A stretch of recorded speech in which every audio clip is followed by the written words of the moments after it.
panic and desperation engulfing the Trump campaign. Have you ever seen a meltdown like this in the history of politics in the United States? Let's take a look at what Donald Trump is doing today.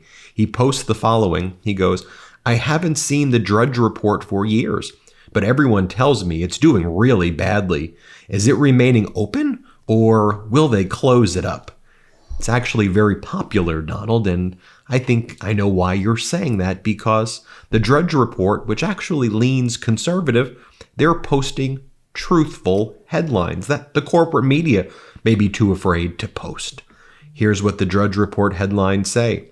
"Move over, Cheney. Now he wants reporter shot." Yep, after Donald Trump threatened the life of Liz Cheney, putting 9 barrels to her head multiple times, he said that. Today, when Donald Trump was speaking in Pennsylvania, I'm sure you saw our video earlier, Donald Trump said that the media could be shot at, basically. You can watch the video. Then here's another headline from the Drudge Report. "Blowing it. Trump simulates oral sex on stage." Yep, because when Donald Trump was in Milwaukee, he went to the microphone and simulated oral sex. They're just saying what it is that you did. Here was the other headline from the Drudge Report this week. "Trump calls for Liz Cheney's execution. The world is in shock." And of course, they also covered Donald Trump's campaign referring to Puerto Rico as trash, and then Donald Trump proceeding to dress up like a garbage man thereafter and failing to even open up a garbage truck door.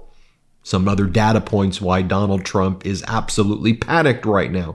The very reliable pollster from Iowa, known as the Seltzer poll, which everybody will tell you, this pollster has always gotten it right.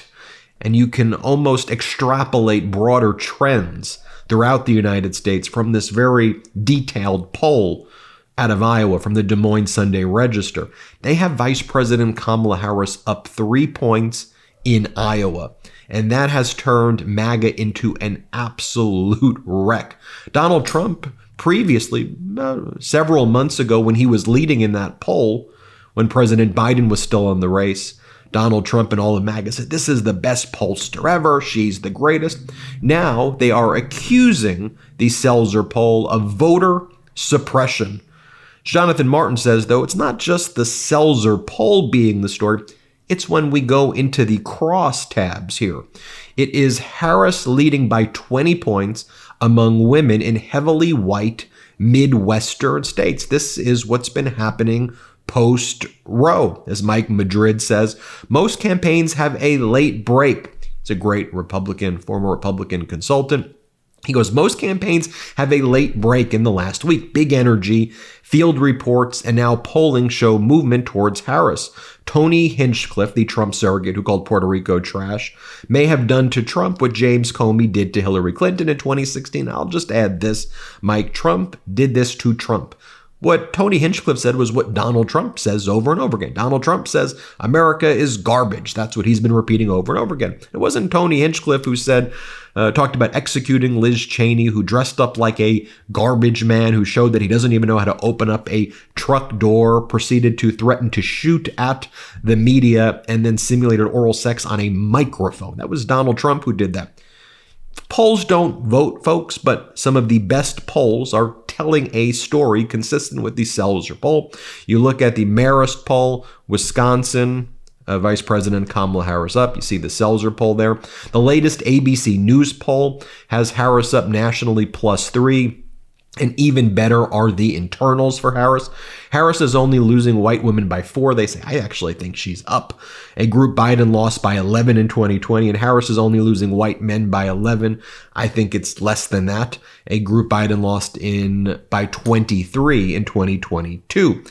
Because I want to focus on what's going on the ground, right? Let's look at the data in these states. Jocelyn Benson, Secretary of State of Michigan, posts the following. Morning all, here are some voting data from Michigan to start your day. Overall turnout, 41%, 2.9 million people have voted already in Michigan, setting records in Michigan. Voting by mail, 2.4 million have requested ballots, 1.9 million are returned. Look at that return rate. Early in-person, 1 million. As of Saturday, November 2nd, it's the highest early in-person voting day yet, and Sunday was souls to the polls, folks, so a lot going on there. Brian Anderson's reporting on more bad news in North Carolina for Donald Trump. Trump is having a big turnout problem in western North Carolina, and it's not just in one specific county. An analysis shows that GOP turnout is lagging in a lot of these Republican counties. Meanwhile, Democrats in these counties are actually exceeding statewide turnout in areas that Donald Trump has to turn out. Not to say they're Republican per se, but areas that Donald Trump would need a big turnout in, he's absolutely lagging. Speaking about lagging, as Politico reports, Trump is lagging in the early vote with seniors in Pennsylvania. Well, he's going to take away their Social Security. Well, why would you vote for him if he's saying he's going to take away your health care, but he only has concepts of a plan? He'll take away your health care, and he's going to take away your Social Security. Huh? So, of course, he's going to have a problem with seniors. He also is talking about tariffs and thinks we, the people, are dumb, like we don't know what tariffs are, that they're a tax on imports, not a tax on the country of origin. Not everybody is a MAGA person who goes to these very small Trump rallies right now. Americans understand these issues, and Donald Trump seems to think that all of Americans are MAGA. No, we know you're going to hurt us. And I just don't think seniors like the fact that their grandchildren now have fewer freedoms and fewer rights than they did and that they fought for.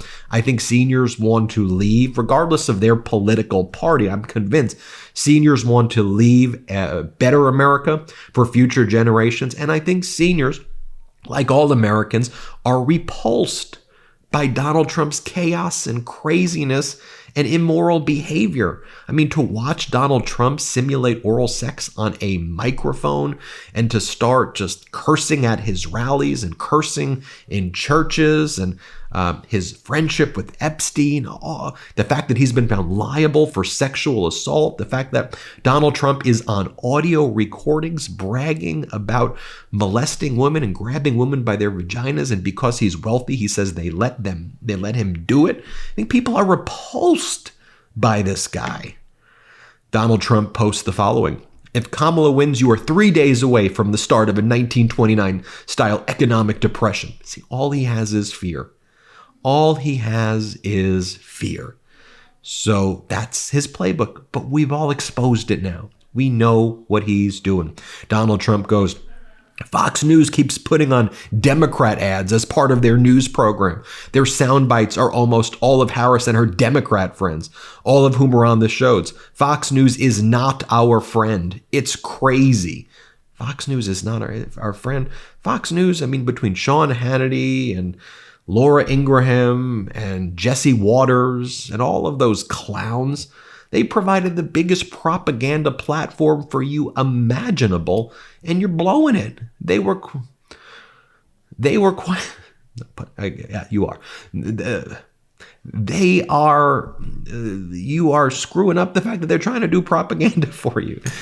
The Trump campaign, also in their panic mode, released a memo accusing now the New York Times Siena poll of doing voter suppression tactics.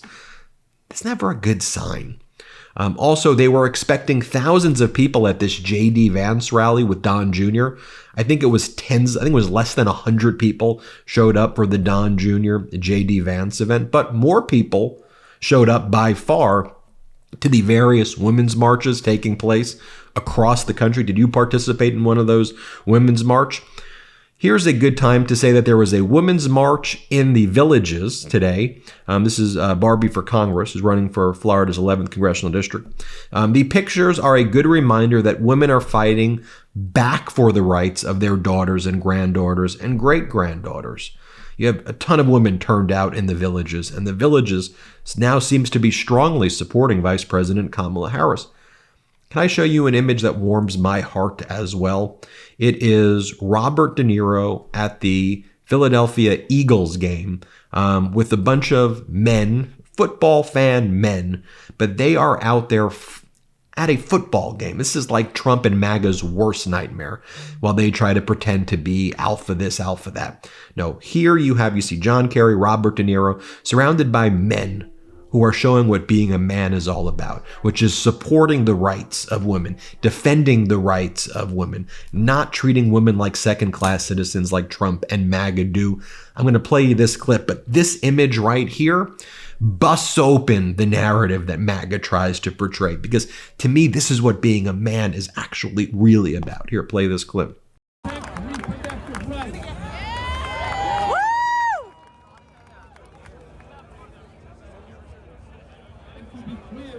Women making their own reproductive decisions. He's got a plan for health workers and the middle class. Let me show you what Pete Buttigieg writes. He goes, she, Vice President Kamala Harris, is actually talking about issues that matter to the American people. She's talking about things like the cost of living, building housing, the child tax credit, the right to choose. He's talking about political violence approvingly. Only one candidate is fit to be the president. Let's make sure she wins. And I think it's an appropriate time in this video now where I do talk to you about, he's also been saying that climate change is not real and doesn't exist. To me, that's a deal breaker in it of itself.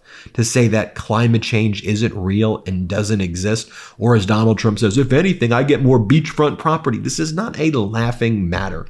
We here at the MeidasTouch Network take the issue of climate change very seriously. We provided you over the past several months with all of that data, and especially data that also shows not only is it good for the world to make sure that we have common sense policies that address climate change, but it's good for the economy. Like, speaking of all of the blunders the Trump campaign did this past week and this week alone, like when you have MAGA Mike Johnson talking about getting rid of the CHIPS Act and like getting rid of the Infrastructure Act and the Inflation Reduction Act, a lot of these things have to do with serious multi-billion dollar investments that have put people to work and have led to a manufacturing boom in areas that are also ways to address climate change. And those jobs would be ripped away. So I just think it's important not to ignore climate change and to talk about it here. Ravi Gupta, who's on the MeidasTouch network, worked in the Obama administration. He writes the following: I asked an elected friend of mine from Iowa, rural district, about the Seltzer poll. Here's his response. This is from a rural district in Iowa. The guy goes, the elected official, I think it's legit. Anecdotally, things have been great on the doors. The poll, the Seltzer poll, shows women being fed up at Donald Trump. About a month ago, my buddy's wife asked if I could talk to her book club because they were anxious and wanted to know more about politics. She told me it would be about 5 women. When I showed up, it was 24. I only knew 5 of them. It was one of the coolest, organically organized things I've ever been a part of. Most were there. Most people there were business owners or work at nonprofits, so they can't be vocal, and they didn't realize others were feeling the same way. Since then, we've set up 2 phone banks for them.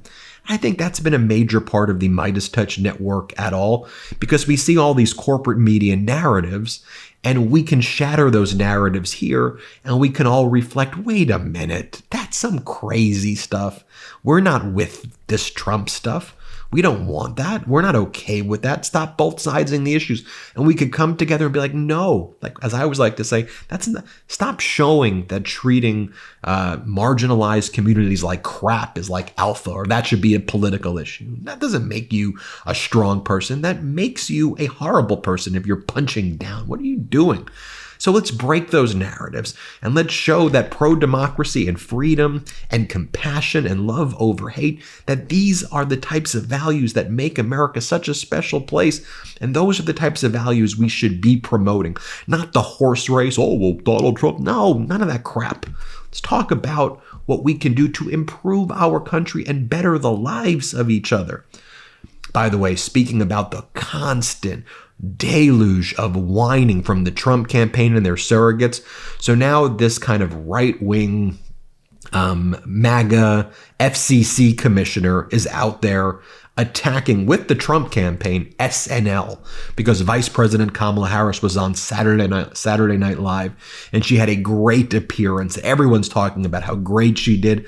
So the same way Donald Trump sues CBS, the same for $10 billion. That's how he's spending the end of his campaign. The same way these MAGAs just whine and complain. Now they're attacking SNL. But that shouldn't surprise you. Everything they do is whine, whine, and whine.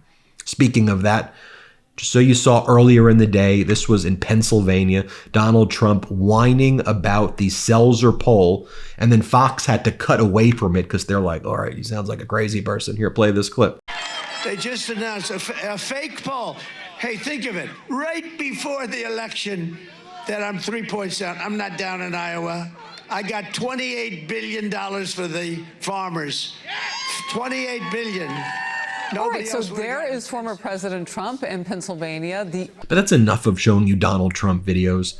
Let's talk about what his surrogates are doing. So after additional audio recordings were released of Jeffrey Epstein with the author Michael Wolff, where Epstein says that he was one of Donald Trump's closest friends, and he says that Donald Trump would brag about, this is what's alleged in the article, I'm just saying this is the allegations as reported by Wolff and Daily Beast and Epstein, that Donald Trump would brag about trying to set up friends to have sex with his friends' wives, and that Donald Trump first had sex with Melania on the Lolita Express, that private jet. It should be noted that the Trump campaign is using Epstein's old jet as part of the campaign. But here's why am I mentioning that? Because Alina Habba brings up the Epstein list during a speech today. That's part of their closing message. Can we see the Epstein list? I don't know, Alina. Maybe ask your client. Play this clip. How about that Epstein's Island list? I want to see that list. So then Alina Habba also decides to bring up, again, she's one of Trump's top surrogates, also his lawyer who loses all of those cases. She goes, I'm proud to represent America's garbage. Sundays are for God and garbage. They keep bringing up garbage over and over again after calling the Puerto Rican community garbage. It's like they're mocking the Puerto Rican community and Latinos over and over again. They keep on bringing this stuff up. Play the clip. Sundays are usually for God, but these days, Sundays are also for God and garbage. So I'm so proud to represent America's garbage. Oh, and speaking of which, then you have Don Jr., Donald Trump's other surrogate, doing more lies about eating dogs and cats. You can play it for yourself. At this point, we need Republican dog catchers. Because who knows what they're going to do with those dogs? We've been seeing the videos. I don't know. They're like, no, Don, how dare you say that was a dog? He's like, it's a dog, it's a cat, it's something with 4 legs and really small. I can tell you what it's not. It's not a ribeye. It's not something any of you have ever barbecued before. I can assure you that. So we'll let the fact checkers do their thing because they'll do it anyway. But let me just show you this picture. I love this picture. November surprise. And it is a woman in blue kicking you see it right there. Give you some more data points as well. The Harris campaign reports the following took place on Saturday alone. They knocked on 807,000 doors in Pennsylvania. They made 940,000 calls and knocked on 215,000 doors in Wisconsin. They made 721,000 phone calls and knocked on 256,000 doors in Michigan. I showed this photo earlier, but let me show it again. Here's Amy Siskin with a group of those door knockers, people who are out there on the ground putting in the hard work. So again, I want to thank all of you on behalf of the MeidasTouch Network for all of your hard work and for the countless other individuals who are on the front lines this weekend and through Election Day, whether you're making the phone calls or whether you are knocking on doors and volunteering. Thank you from the MeidasTouch Network. We recognize all of the hard work that you are putting in. And it's hard work for future generations, for normalcy, for moving forward. So I leave you all with this. Vice President Kamala Harris posted the following on her social media accounts in stark contrast to what we were seeing from Donald Trump. She writes, "The kindness and ambition of young leaders like Lily inspires me every day. I know our future is bright because of them. Watch this. You're doing well? Yeah, what's your name? Lily, nice to meet you. On TV I saw. So what I want you guys to do is pass on to your teachers a message from me, okay? Will you do that? And the message is going to be, thank you for being a teacher. Thank Exactly. I'm glad you guys are here. I'm glad you forget. You won't forget. Well, I'm counting on you guys to be leaders, okay? Seriously. Hey, high five on that. High five. That puts a smile on my face, and that's what America is all about. To all the men out there watching this, I think it's important for you to step up right now. Being a man means supporting, defending, protecting the rights of women in marginalized communities. Don't buy into all that other crap of what Charlie Kirk and these other... Stop that. Let's come together and let's make sure we support women, marginalized communities, America, our democracy, our Constitution. Not that blabbering fool Donald Trump up there doing gross, irresponsible, and unprofessional things. Ugh. Thanks for watching. Hit subscribe. Let's get to 4 million subscribers together. We got this. Democracy is going to prevail. Let's put our foot on the gas pedal right now. No stopping now. The energy and momentum is here. Thanks for watching. Love this video? Make sure you stay up to date on the latest breaking news and all things Midas by signing up to the MeidasTouch newsletter at MeidasTouch.com/newsletter.